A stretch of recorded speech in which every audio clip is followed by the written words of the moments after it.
آپ اس میں گھبراہٹ میں نہ پڑے کہ کچھ رہ نہ جائے، کچھ چھوٹ نہ جائے، کچھ چلا نہ جائے.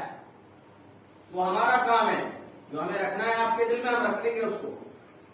لہٰذا آپ نے اس کو یاد کیا، کلام مجید کو جیسے جیسے اترتا گیا آپ یاد کرتے گئے. صحابہ کرام رضوان اللہ علیہم اجمعین کو بتاتے رہے. مکہ دور، مکہ زندگی جو ہے آپ کی ایمانیات سے لبریز آیتیں اس میں آتی ہیں. قیامت پر مر کے دوبارہ دی جانے پر ایمان نہیں رکھتے تھے، وہ اس تعلق سے بے شمار آیتیں ہیں مکے دور کے اندر. پھر جب مدینہ میں جانا ہوتا ہے، مکہ دور میں بھی مدرسہ دار ارقم شروع ہو گیا. صحابہ چپ چپ کے آتے تھے، کلام مجید کو سیکھتے تھے، آیت لیتے تھے، اچھا کیا معنی ہے لکھ لیا، یاد کر لیا، چلے گئے. یہ سلسلہ صحیح معنوں میں جو شروع ہوا وہ مدینہ منورہ کے اندر جناب محمد رسول اللہ صلی اللہ علیہ وسلم نے ایک چبوترے کو خاص فرمایا، اس کا نام تھا صفہ. اور اس پہ جتنے بھی لوگ آتے کلام مجید کو یاد کرتے. صحابی رسول بیان فرماتے ہیں اس حد تک صفہ پہ صحابہ اکرام کا مجمع ہونے لگا، آواز اتنی بلند ہونے لگی کلام مجید کو سیکھنے کی کہ نبی محترم کو کہنا پڑا بھائی دھیرے پڑا ہو. اتنی بلند آواز سے کلام مجید کو یاد کرتے تھے اور اپنی زندگی میں لانے کے لیے پہنچاتے. یہ نبی صلی اللہ علیہ وسلم کا طریقہ کار تھا. آپ نے کاتب وحی مقرر فرمایا جو کتابت کیا کرتے تھے. کاتب وحی آ گئے، لکھنے لگے، قرآن کو بتانے لگے لوگوں کو، قرآن میں غور و فکر کرنے کی دعوت دی جانے لگی. ساری چیزیں وہیں سے نبی صلی اللہ علیہ وسلم کے زمانے سے یہ علم کا فیضان پھوٹا ہے. وہ تو جانتے ہی نہیں تھے تلوار کے علاوہ کچھ، وہ نہیں جانتے تھے بکریوں کے چرانے کے علاوہ، اونٹوں کے پالنے کے علاوہ کچھ. دو چندہ لوگ تھے، شعر و شاعری کیا کرتے تھے بس، باقی لڑنے والے لوگ. ان کو ملکوں کی باغ دور سنبھالنا کس نے سکھایا؟ کلام مجید نے. تمام فنوں میں ماہر صحابہ اکرام کو کس نے بنایا؟ کلام مجید نے. تمام جہتوں میں سفر کر کے نئی نئی تاریخیں رقم کی انہوں نے، نئی نئی ایجادات کیے صحابہ اکرام کے دور میں، اور اس کے بعد بھی کس نے سکھایا؟ کلام مجید نے. اور آج یہی کلام مجید ہمارے گھروں میں بند پڑا ہوا ہے. یہی قرآن ہے کہ ہم 70 سال پڑھ کر بھی اپنے عملوں کی اصلاح اس طرح کر سکتے. یہی قرآن ہے کہ آج انقلاب کی کوئی روح مسلمانوں میں نہیں بیدار کرتا. یہی قرآن. وہ معزز تھے زمانے میں مسلمان ہو کر، اور ہم خوار ہوئے تاریخ کے قرآن ہو کر. قرآن ہونے کے باوجود بھی ہم خوار ہیں. یہ قرآن کا اعجاز تھا.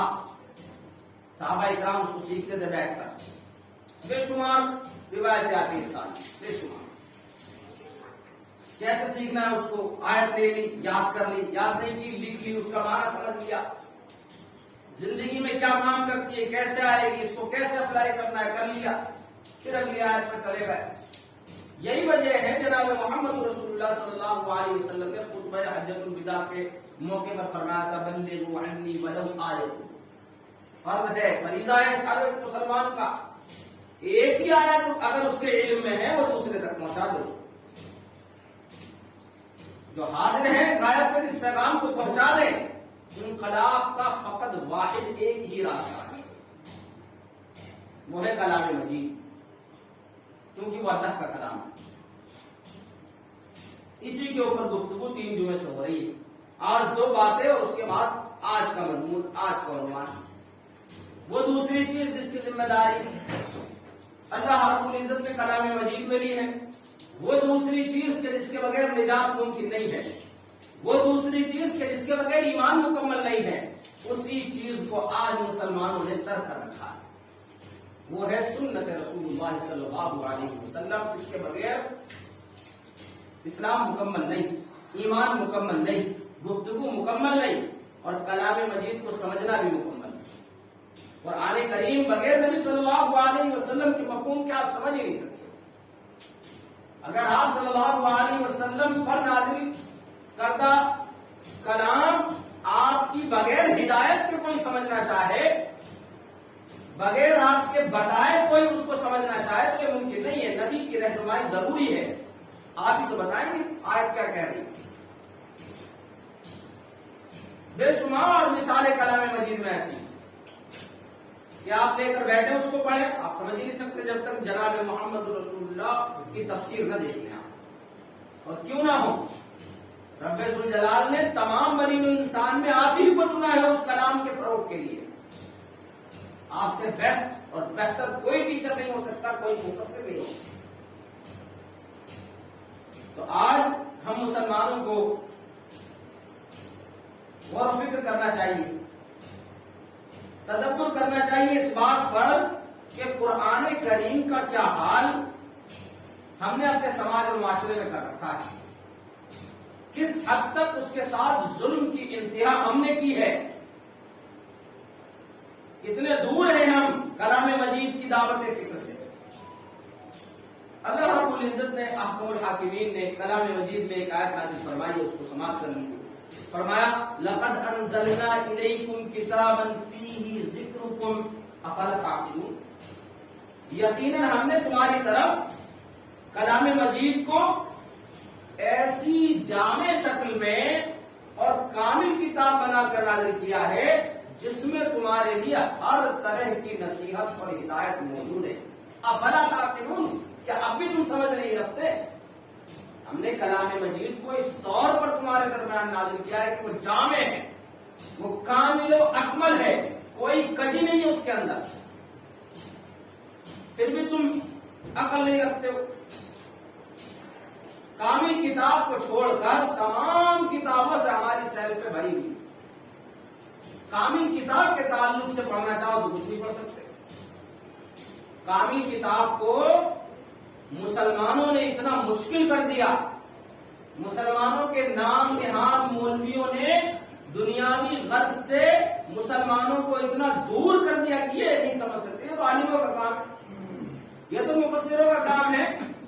شاہ ولی اللہ محدث دہلوی رحمۃ اللہ علیہ جامع مسجد کی سیڑھیوں پر درس دیتے رہے گا. پوری موٹی ضخیم کتاب لکھی انہوں نے اسی تعلق سے دلی کے اندر بیٹھ کر. اس زمانے میں جب کلام مجید کی آیتیں بیانوں کے اندر پڑھی نہیں جاتی تھی، کلام مجید کی آیتیں دینی کتابوں میں ڈھونڈنے سے نہیں ملتی تھی، صرف یہ لکھا ہوتا تھا ہمارے امام کے نزدیک یہ ہے. قرآن جانتے نہیں تھے لوگ کہ کس طریقے سے کتابوں میں استعمال کیا جاتا. اٹھائیے کتابیں، زمانہ دور نہیں ہے، وہ 150 سال پہلے چلے جائیں گے، 200 سال پہلے کی کتابیں اٹھا لیجیے. اسلامی کتابیں مسلمانوں کو ایسا کر دیا، شخص پرستی میں ایسا مبتلا کر دیا، ایسا مبتلا کر دیا کہ انسان صرف انسان کو ہی پوجے، انسان کی بات مانے، اللہ کے کلام کی تو بات ہی نہیں تھی. مقدمہ لکھتے شاہ ولی اللہ محدث دہلوی رحمۃ اللہ علیہ کئی صفحوں میں، پیجوں میں اس بات کے اوپر کہ عوام میں اتنا زیادہ اس بات کو بنایا گیا، اتنا زیادہ پھیلایا گیا کہ قرآن نہیں سمجھ سکتے. تم تو عالموں کا کام ہے، تم تو بس خالی ہاں نہ سن لو. یہ کر سکتے ہو، ہاں ٹھیک ہے، یہ کر لیا ٹھیک ہے، یہ نہیں کرنا. قرآن نہ جانو اس میں اللہ کیا کہہ رہا ہے، جبکہ قرآن آسان سے آسان تر ہے. اللہ کلام مجید میں کہتے ہیں غیر ذی عوج، اس میں کوئی کجی نہیں دیکھیں گے آپ. اور مسلمان کہہ رہا ہے اس میں کجی ہے، آپ اس کو سمجھ ہی نہیں سکتے، گمراہ ہو جاؤ. قرآن میں اللہ فرما رہے ہیں غیر ذی عوج، کلام مجید کو سمجھنے میں کوئی کجی نہیں ہے، ٹیڑھا پن نہیں ہے، کنفیوژن نہیں ہے کوئی. اللہ فرما رہے قرآن میں کوئی کنفیوژن نہیں ہے. اور اس وقت کیا کہہ رہے ہیں، نہ اس سے امت کو دور رہنا چاہیے. اس حد تک دور رکھا کہ شاہ ولی اللہ محدث جیسے علماء کرام پیدا ہوئے اور انہوں نے فروغ دیا دو ہی چیزوں کو لے کر. قرآن، جامع مسجد کی سیڑھی میں بیٹھ کر درس دینے کے لیے، کوئی تو آئے گا سننے کے لیے اللہ کی کتاب، کوئی تو سننے کے لیے آئے گا جناب محمد رسول اللہ صلی اللہ علیہ وسلم کی سنت، کوئی تو سنے گا. اور لوگوں نے سنا، ایک عالم خالص اللہ کی رضا کے لیے بیٹھا ہے، اللہ کی بات کرنے کے لیے. لوگ آنے شروع ہو گئے، جمع ہونا شروع ہو گئے. پڑھیے اسی جامع مسجد کی سیڑھیوں کا واقعہ. پھر شاہ اسماعیل شہید رحمت اللہ علیہ وہ بھی اسی کی دعوت دیتے رہے، اور دیگر دوسرے بڑے بڑے علماء اکرام اس وقت کے جنہوں نے قرآن کی طرف لوگوں